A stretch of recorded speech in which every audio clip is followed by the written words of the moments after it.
다니엘서 11장 10절부터 35절까지로 가겠습니다.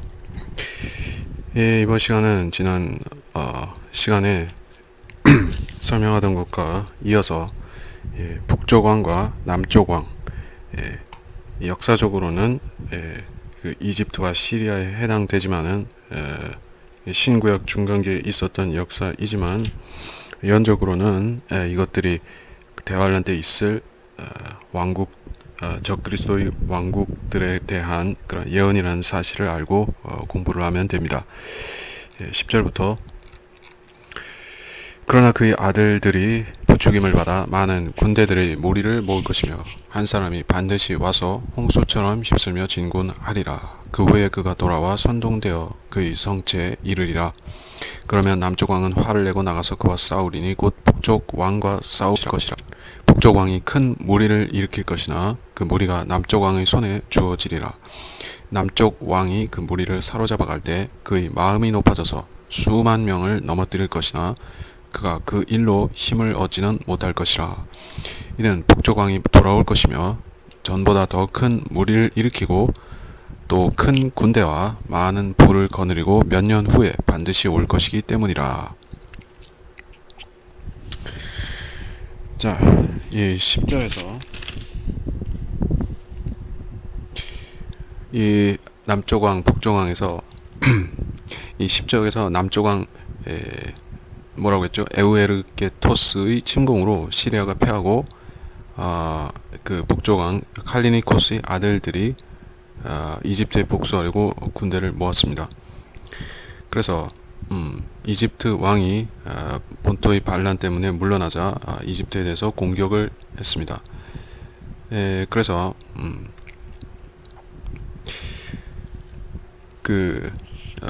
이집트를 침공한 왕은 안티오쿠스 마그누스 대왕이라고 부르는 왕인데, 이 안티오쿠스 왕은 유능하고 용감한 왕으로서 그가 진두지휘하면서 싸움터에서 싸웠습니다. 그래서 이 안티오쿠스 왕이 10절에서 그 홍수처럼 휩쓸고 진군한다 하는 그 왕이 바로 이 안티오쿠스 왕을 말하는 것이죠. 성체는 이집트의 그 가자 지방의 성체를 말하고 이것은 BC 218년에 있었던 일이다. 그렇습니다. 11절에서 프톨레미 필로파테르라는 왕이었죠. 그때 그 안티오쿠스가 쳐들어왔을 때 그가 나가서 싸움을 벌이다가 승리했습니다. 그래서 시리아군을 섬멸하고 이것은 BC 217년의 사건입니다.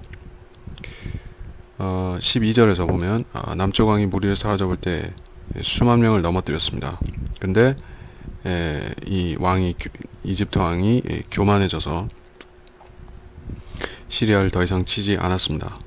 그리고 정복할 기회를 잃어버린 것이죠. 그리고 13절에서 그런데 북쪽 왕이 이번에는 다시 돌아옵니다. 이 안티오쿠스 왕과 그 이집트 왕 사이에 평화 협정을 체결했는데 그 협정을 깨고 그 프톨레미를 다시 쳐들어왔는데 그때는 승리를 한 것입니다.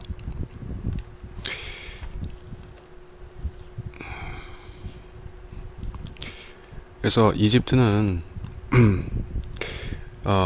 그 알렉산더 대왕이 정복하고 그 부하 장수인 프톨레미가 지배하면서부터 프톨레미 왕조가 됐습니다. 그 전까지는 파로가 지배하고 있었죠. 그리고 14절에서부터 그때 많은 사람이 남쪽 왕을 대항하여 일어설 것이며 내 백성의 강도들도 환상을 세우려고 스스로를 높일 것이나 그들은 넘어지리라. 그러므로 북쪽 왕이 와서 토로를 쌓고 가장 견고한 성읍들을 취하리라. 남쪽의 군대들과 그의 택한 백성도 저항하지 못할 것이며 저항할 어떤 힘도 없을 것이라. 그러나 그를 대적하러 오는 자가 자신의 뜻대로 행할 것이며 아무도 그 사람 앞에 설 사람이 없을 것이라. 그가 영광스러운 땅에 설 것이요 그 땅은 그의 손에 의하여 진멸되리라.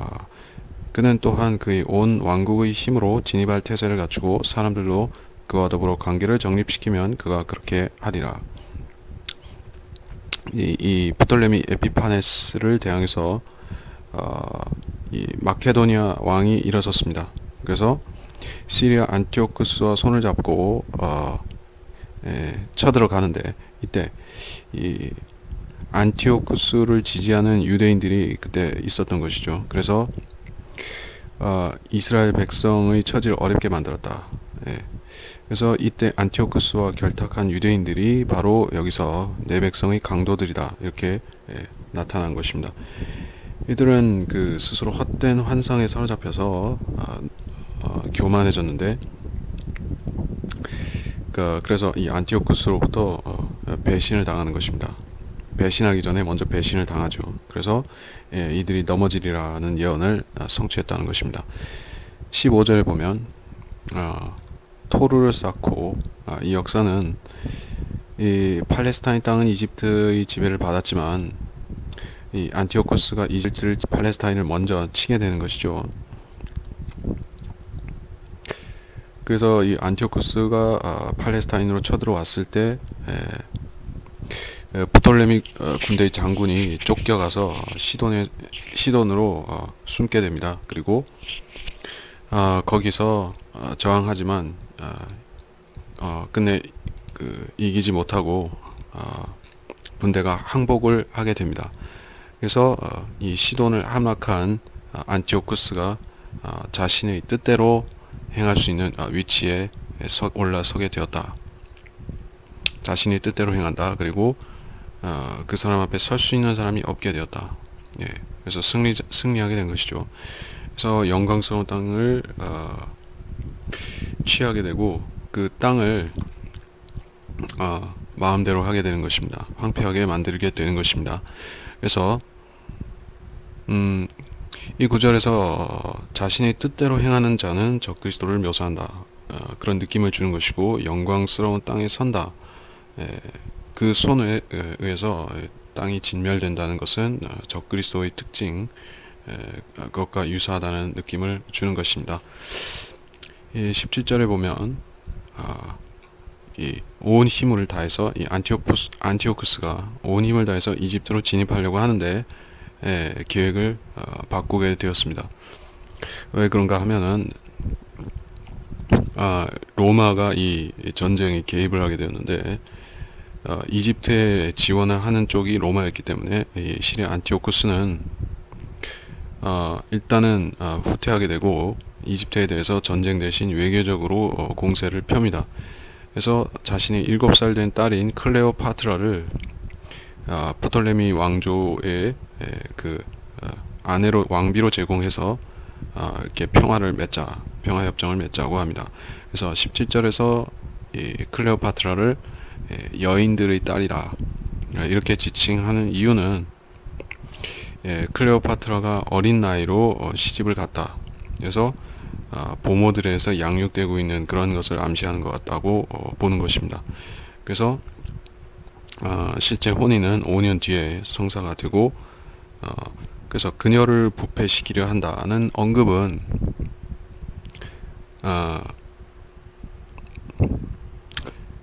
그녀를 부패시키려고 하는 그 언급은 이 안티오쿠스가 자기 딸이 시집을 갔을 때 그 자기 국익을 위해서 이용하려고 했는데 그 뜻대로 되지 않았던 것을 말하는 것입니다. 그래서 이 클레오파트라는 이집트 편에 서서 도와서 싸운 것입니다. 그리고 시리아 전쟁에서 승리하면서 완전히 이 로마 편으로까지 돌아선 것입니다. 그래서 딸을 이용하려고 했던 그 안티오쿠스의 계획이 무산되었다 하는 것입니다.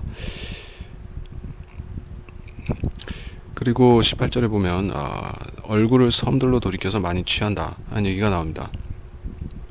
그래서 지중해 연안과 소아시아 일대로 진출하려고 했는데, 이 안티오쿠스가 그 전쟁 초기에는 섬들로 돌이켜서 많이 취하지만은 결국에 로마의 스키피오 장군에게 패하고 회군했습니다.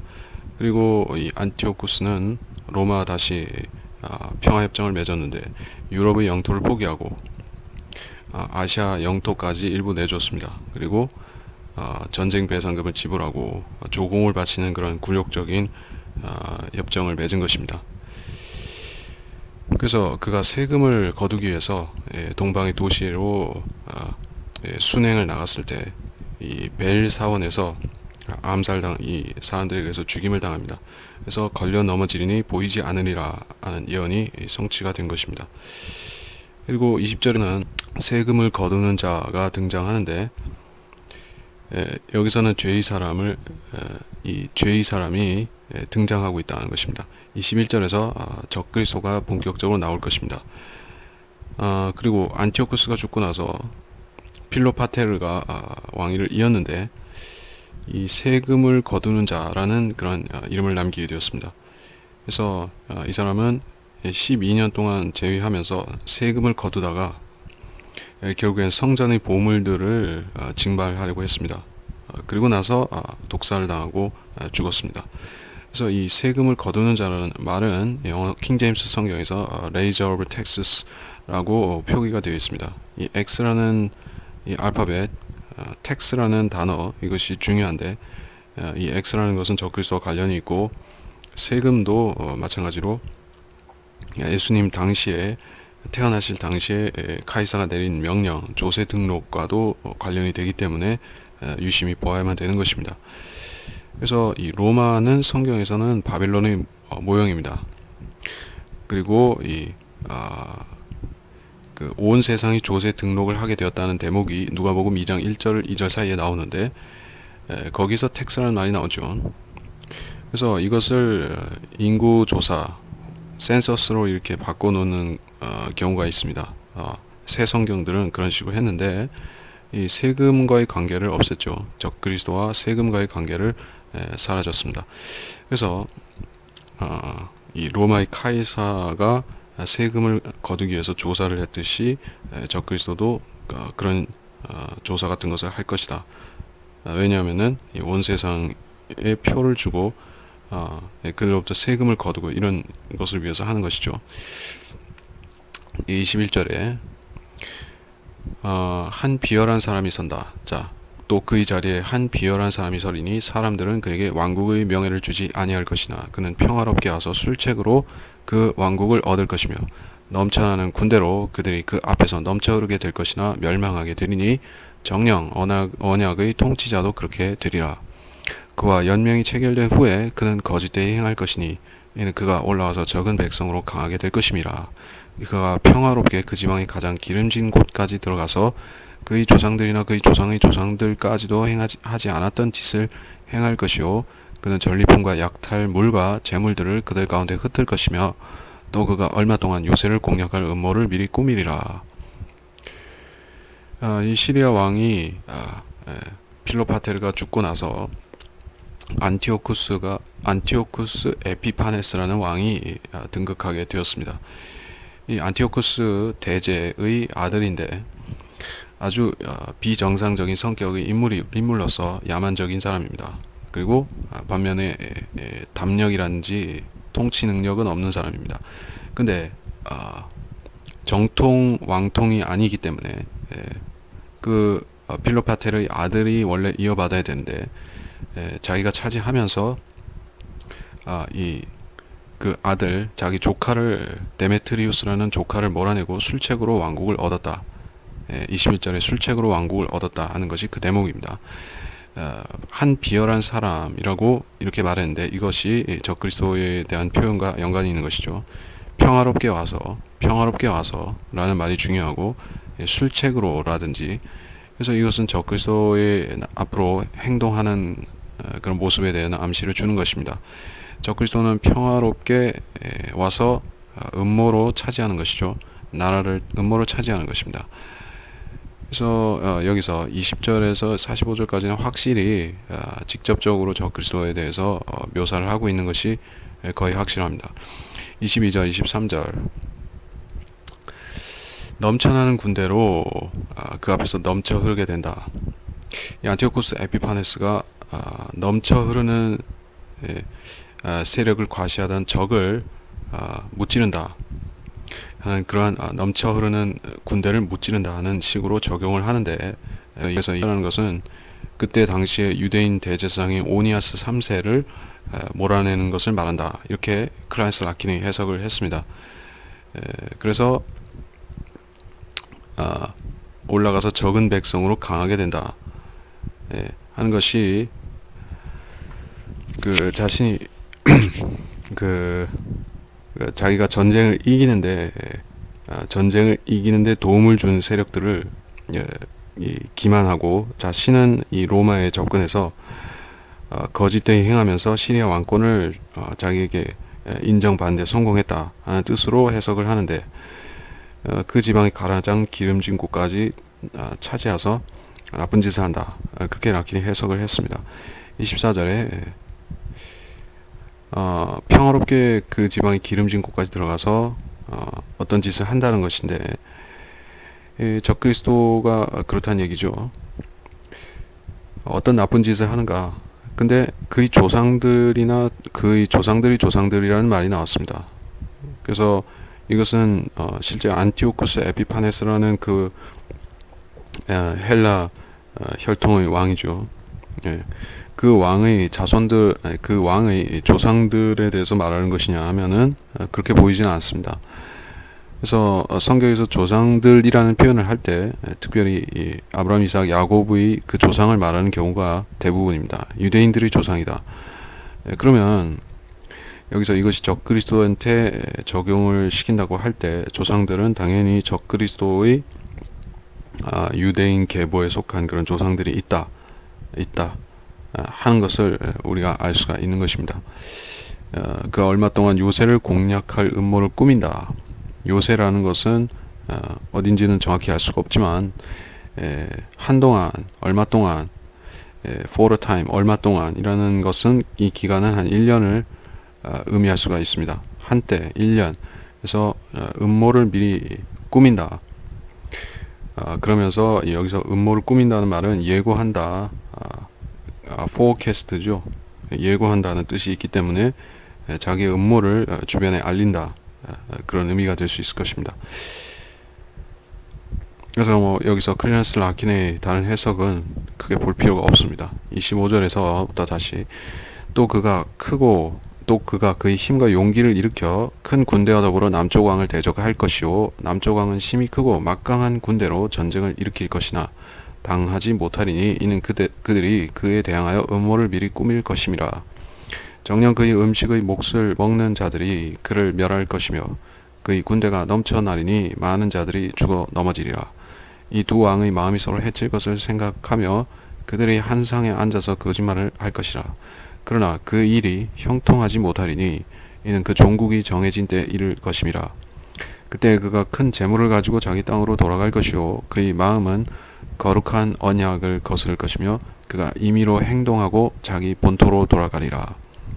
정해진 때에 그가 돌아와서 남쪽으로 올 것이나 그것이 이전이나 이후만 못하리라. 25절에 적그리스도가 적그리스도가 이 남쪽 왕을 공격한다. 남쪽 왕이 또 적그리스도를 공격한다. 이런 사건에 대한 묘사가 나옵니다.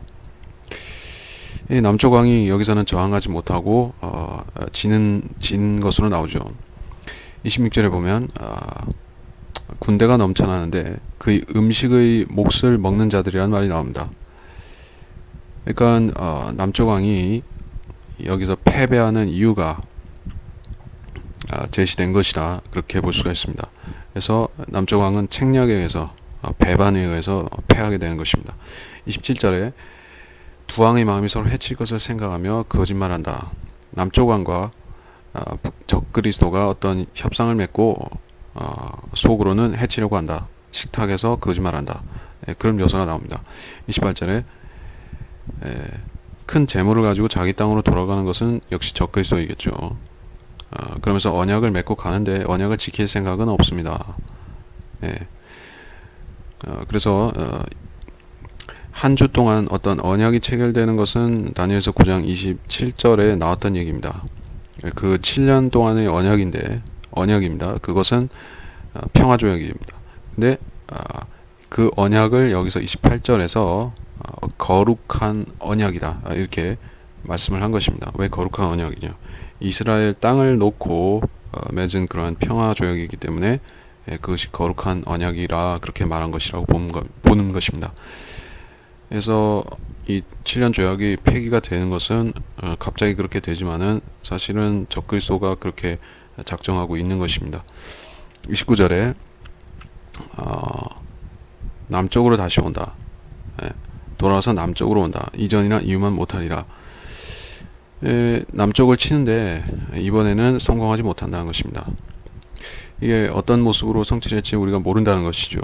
적그리스도가 북쪽에서 남쪽으로 왔다가 평화 조약을 맺고 다시 잠시 머물렀다가 다시 남쪽으로 간다. 뭐 이런 식으로 어떤 상황이 묘사가 되는 것 같지만 정확히는 알 수가 없습니다. 25, 29절에 대한 역사적인 해석 부분은 넘어가겠습니다. 30절부터 이는 기띔의 배들이 그를 대적하러 올 것임이라. 그러므로 그가 낙심하여 돌아가며 거룩한 언약에 대하여 분노를 품을 것이요 그가 그렇게 행하리니 그가 돌아가서 거룩한 언약을 버린 자들과 더불어 이해를 도모하리라. 군대가 그의 편에 서서 견고한 성소를 더럽히고 날마다 드리는 제사를 폐지하며 멸망케 하는 가증한 것을 세우리라. 또 그가 언약을 거슬러 악하게 행하는 그런 자를 술책으로 파멸시킬 것이나 자기들의 하나님을 아는 백성은 강해져서 임의로 행동하리라. 백성들 가운데 깨달은 자들이 많은 사람을 가르칠 것이나 그래도 그들은 칼과 불꽃과 사로잡힘과 약탈당함으로 여러 날 동안 붕괴되리라. 그들이 무너지면 그들은 적은 도움으로 도움을 받을 것이나 많은 사람들이 술책으로 그들에게 밀착하리라. 분별 있는 사람들 중 몇 사람이 넘어져 그들을 연단시키고 정화시키고 희게 만들어서 마지막 때까지 이르게 하리니 이는 아직도 정해진 때가 있음이라. 키팀의 배들이 온다. 그 배들이 적그리스도를 대적한다는 얘기죠. 키팀이 어딘가 하면은 키프로스다, 사이프루스다 그렇게 주장하기도 합니다. 또는 로마를 말한다. 근데 알 수는 없지만은 지중해의 어떤 지명인 것 같습니다. 적그리스도가 등장할 때 보면 이 팔레스타인 땅을 놓고 어떤 다른 세력들과 대립하는 그런 것이 있습니다. 그래서 이 사건들은 이 지중해의 앞바다를 중심으로 일어나는 것이죠. 적그리스도가 그래서 다시 물러났다가 다시 남쪽으로 가는데 키팀의 배들이 그를 가로막습니다. 31절에 군대가 그의 편에 서서 견고한 성소를 더럽힌다. 그래서 다니엘 9장 27절에 나왔던 것과 같은 얘기입니다. 이것은 정확히 말하자면 대환란 7년에 3년 반이 지난 후에 중간에 일어나는 사건입니다. 이것은 마태복음 24장 15절에서도 나온 사건, 묘사된 것인데 주님께서 직접 설명하셨고 이것이 환란 때 성전이 더럽혀지는 사건을 말하는 것입니다. 32절에 언약을 거슬러 악하게 행하는 자를 술책으로 파멸시킨다. 그 술책으로 파멸시킨다는 것은 그 이스라엘과 맺은 평화협정을 적그리스도가 파기를 한 것이죠. 그러면서 유대인들에 대해서 적대적으로 행동합니다. 그러면서 자기를 반대한 유대인들에 대해서 박해를 하는 것입니다. 유대인들은 적그리스도와 싸우려고 하지만은 그래서 싸우려고 할 때 모세와 엘리야가 나타나서 적그리스도와 맞서는 그런 앞장서는 그런 지도자가 되고 14만 4천 명도 같은 일을 하는 것입니다. 그래서 이들이 환란 때 복음을 전파하면서 또 이스라엘을 위해서 싸우고 자 이러면서 점점 적그리스도에게 밀리게 되는 것입니다. 그리고 하나님께서는 유대인들 중에서 일부를 페트라 에돔 지방이었고 지금은 그 요르단에 있는 지명인 그 페트라로 데리고 가서 거기서 적그리스도의 박해로부터 보호해 주시는 것입니다. 그래서 그런 보호받는 백성들은 강해질 것이죠. 자기들이 하나님을 아는 백성이 된 백성으로서 강해진다. 임의로 행동하고 적그리스도에게 대항합니다. 그래서 역사적 해석은 라키는 안티오코스 에피파네스와 싸우는 유대인들이다. 마카비라든지 이런 마카비서에 그러니까 그 외경에 이렇게 나오죠. 근데 그 여기서 이 역사적 사실과 에피파네스와 싸우는 마카비와 이렇게 관련되어서 해석을 하는 경우가 학자들이 대부분 그렇게 하지만은 여기서 몇몇 단어들이 안 맞는 것이죠. 언약이라는 것이 무슨 언약이냐? 여기서는 거룩한 언약이라고 되어 있습니다. 그러니까 이 평화조약은 이스라엘의 하나님하고도 관련이 있는 것이에요. 단순히 이스라엘 백성들하고 체결하는 것이 아니라 하나님의 이름으로 체결하는 것이죠. 그러니까 거룩한 언약이 되는 것이에요. 적그리스도와 유대인이 하나님의 이름으로 맹세해서 언약을 했겠죠. 그러니까 그 언약을 폐기한 것은 적그리스도가 하나님한테 대항한 것이죠. 그렇게 되는 것입니다. 이것은 그래서 안티오쿠스 에피파네스 때 있었던 사건이라기보다는 대환란 때 이 거룩한 언약과 관련이 있습니다. 33절에 이 환란 때 성도들, 유대인 성도들이 처음에 싸우지만은 적그리스도에게서 결국 패하게 되는 것입니다. 적그리스도의 권세가 강해지는 것은 그때 대환란 때 하나님께서 이미 그렇게 하기로 허락하신 것입니다. 그래서 유대인들은 맞서다가 결국 붕괴될 것입니다. 1260일이라는 그 기간 동안 환란 후 3년 반 동안에 그들은 계속해서 붕괴될 것입니다. 34절에 그들은 그런데 그렇게 무너지는 와중에서도 어떤 도움을 받습니다. 누가 그들에게 도움을 줄 것인가? 이방인들이 일부 돕습니다. 그러니까 그것이 바로 이방인 환란 성도들의 존재일 수도 있고 아니면 어떤 이방 나라들 중에서 일부가 도와줄 수도 있습니다.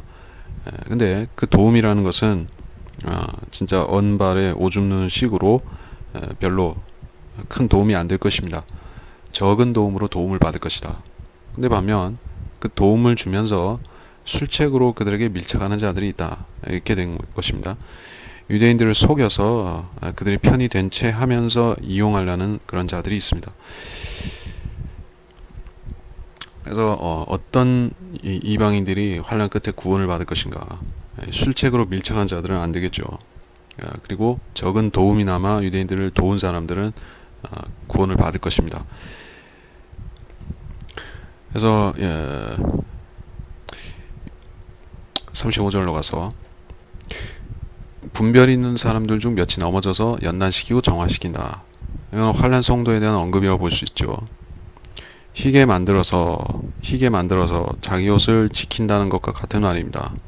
옷을 빨거나 더러워진 옷을 희게 한다. 이런 것은 행위하고 관련이 있는 것이죠. 우리는 그 성도들의 의로운 행실을 나타내는 흰 옷을 우리가 받지만은 그것은 우리가 그 옷을 빨거나 그러는 것이 아닙니다. 이 개혁성경에는 두루마기를 빠는 사람들은 천국에 간다고 그렇게 되어 있습니다. 사실이 아니죠. 우리는 두루마기를 빠는 게 아니라 흰옷을 그냥 받는 것입니다. 의로운 행실, 기본적으로 세마포라는 것은 의로운 행실입니다. 은혜로 구원받은 사람은 이 의로운 행위를 통해서 왕국의 상을 받고 또 이 예복을 갖추게 되는 것이죠. 자, 이렇게 해서 35절 마지막에 아직도 정해진 때가 있다. 이 말이 무슨 말입니까? 하나님의 심판이 끝마치는 정해진 때가 있는 것이죠. 환란이 끝나는 날을 말하는 것인데, 혹은 이 환란 끝에 주님이 공중에 오신다든지 또는 환란이 끝난다든지 하는 그런 주요한 사건들에 대해서는 그들이 이미 하나님이 장중에 계획에 있는 것을 우리가 알죠. 근데 그것이 공개되어 있지는 않다는 것입니다. 이렇게 해서 다니엘서 11장 후반부까지를 마쳤습니다. 그래서 다음 시간이면은 다니엘서 완전히 끝나게 되는데 이렇게 설명을 쭉 드리면서도 봤지만은 다니엘서 11장은 많이 난해한 그런 내용들입니다. 그래서 기존 주석들을 본다 할지라도 혼란만 일으키는 것들이 대부분이고 역사적 해석 같은 경우에도 100%가 아니라 어느 정도 끼워 맞춘 것들도 있습니다. 확실한 것은 우리가 이 구절들을 이 문자적으로 성취되는 때가 분명히 있다는 것을 알아야 되고, 이중 성취를 할지라도 이 역사와 더불어 예언으로 이중 성취되는 것이라 할지라도 우리가 어느 것이 어느 것에 해당하는지 알려면은 지금은 가지고서는 불충분하다. 실제로 남쪽 왕과 북쪽 왕이 나타날 때는, 그때가 되면은 적그리스도가 나타나고 이 대환란이 진행되면 그때는 알 수 있을 것입니다. 그럼으로써 우리가 모든 성경을 하나님께서 억지로 풀라고 하지 않으셨던 것 같이, 억지로 풀지 말라고 하신 것 같이, 우리는 이 성경을 이 앞으로 나타날 일들의 이 미래의 역사를 미리 예언으로 보여주신 사실을 우리가 믿어야 되겠죠. 이것은 역사이기 때문에, 어떤 상징적 의미 이전의 역사이기 때문에 우리가 모르는 것은 겸하게 모른다. 그리고 앞으로 반드시 일어날 것은 믿어야 된다 하는 것을 명심하면 되겠습니다. 그래서 이번 시간을 마치겠습니다. 하나님 아버지, 이번 시간을 통해서 지난 시간과 마찬가지로 어려운 내용이었습니다. 이것들을 완벽히 이해하는 것은 우리에게 어렵지만은 하나님께서 우리에게 주시는 메시지가 무엇인지를 이해하면 충분합니다. 주님께서는 이 대환란의 역사에 대해서, 이 대환란 때 있을 일들에 대해서 많은 비중을 들여서 이 자세한 설명들을 이 안에 넣어 놓으신 것입니다. 자, 이것은 환란 때 거기서 버텨야 되는, 통과해야 되는 유대인들에게 있어서 아주 중요한 부분이 될 것입니다. 환란 때 믿음을 지키는 모든 사람들이 환란 때 이 말씀들을 깨닫게 될 것입니다. 우리도 물론 주님 성령께서 지혜를 주시면 우리한테 주어진 범위 안에서 우리는 더 많이 깨달을 수 있습니다. 주님께서 향상되는 계시, 진리 지식을 깨닫는 이 해석을 통해서 우리가 더 많은 것들을 깨우칠 수 있게 해주시길 원합니다.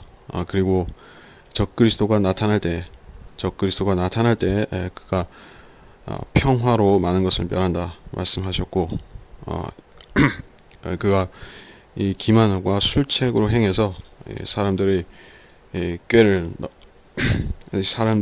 이 올무를 벗어나려, 적그리스도를 벗어나려는 그런 꾀를 물리칠 것입니다. 주님께서 이 시대의 마귀가 마음대로 행하지 못하도록 묶어놓으신 것이 얼마나 다행한 일입니까? 그러나 이 시대를 사는 사람들이 은혜를 알지 못함으로 해서 결국에 마귀가 이 세상을 잠시 7년 동안 지배하게 될 것입니다.